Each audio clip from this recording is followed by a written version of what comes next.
ignoring subpoenas from the House, getting subpoenas from the Senate. The former chief of staff to the vice president getting his federal inmate number today. The House considering defunding the vice president's office and nearly doing so. A vice president who insists he is neither animal, mineral, nor vegetable. The attorney general under almost perpetual fire. The administration still pushing the wrong war in the wrong place and not even doing it very well, while it continues to position itself as the greatest threat to the Constitution since maybe the Civil War or the British in 1812. There is only one phrase to describe this. It will scrape some old wounds on this side of your TV, and if you were on that side of it watching this channel in 1998, it may scrape some old wounds for you too. But we got to call them as we see them. So let's get it over with and christen this era for what it truly is. This is an MSNBC special. White House in crisis. Here is Keith Olbermann. For more now on the legal scandals that have the Bush White House in crisis, we're fortunate enough to be joined again by Nixon White House counsel John Dean, now, of course, our author of Worse Than Watergate and Conservatives Without Conscience, as well as a columnist for FindLaw.com. John, as always, great thanks for your time tonight. Good evening, Keith. Does the Solicitor General from the Justice Department have any business advising the White House on the legal basis for an executive privilege claim in the first place? That would seem to be, I don't know, the White House counsel's job? Well, it's not unusual for a White House counsel to seek the advice of the Department of Justice. In this instance, the Solicitor General is really the only man standing, with the Attorney General recusing himself. The Deputy Attorney General, who's involved in this whole matter as well, has both recused himself and resigned. So there's only one person to offer the opinion, and that's the person who did in the next line of succession, and the Solicitor General. But the Justice Department, which is supposed to enforce that subpoena, a Solicitor General, even under those circumstances, who was supposed to lead an investigation, U.S. Attorney for the District of Columbia, who, were he independent, one can infer would have been the 10th federal prosecutor to be fired. Does it not seem that the entire deck of government has been successfully stacked, in this case at least, in favor of the White House? Well, I think that's a fairly accurate description of it. We've been here before.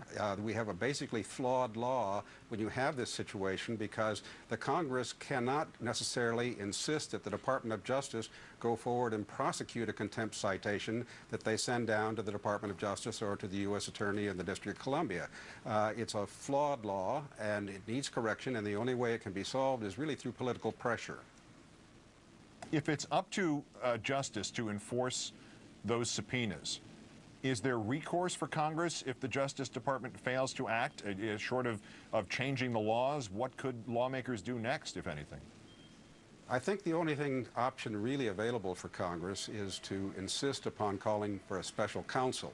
Now, only the Attorney General or the next in succession, in this instance the Solicitor General, could appoint that special counsel, and he's not very likely to do that either. So, as I say, it really comes down to pretty much a fight, a political fight, where the Congress has got to educate the American public about what this White House is doing, why they're doing it, and how they're doing it, because I think the public would find it intolerable. Solicitor Generals and special prosecutors, they don't, in our history, they don't tend to appoint them. They tend to dismiss them, as I recall, from a Mr. Bork and a Mr. Cox. But give me the larger picture here, John. If this does not now qualify as a White House, not necessarily in broad, easily discerned scandal, but a White House in crisis, what would? I mean, if in the last administration the term came to be used in reference to an extramarital affair, surely some sort of watershed has been reached tonight with this White House, has it not? Well, I think both Senators Leahy and Schumer have accurately called it a sort of a Nixonian stonewalling. I can tell you from personal experience, Keith, that you only go into this stance and this crouch, if you will, and into the bunker when you got something worth hiding. So they clearly have some problems down there, and the Congress is after it. They're on it. They're in deep trouble over what they've done to the Department of Justice, making it a political extension of the White House. They've tainted some prosecutions, and I don't think we've heard the end of this, and it's going to be an ongoing story. And the polls have shifted to some degree. In light of everything we learned about Dick Cheney this week, the conservative constitutional scholar Bruce Fein, who was on this named program 9 years ago, former Associate Deputy Attorney General in the Reagan administration, is now arguing that Vice President Cheney ought to be impeached. Does he have a compelling case if things progress that far?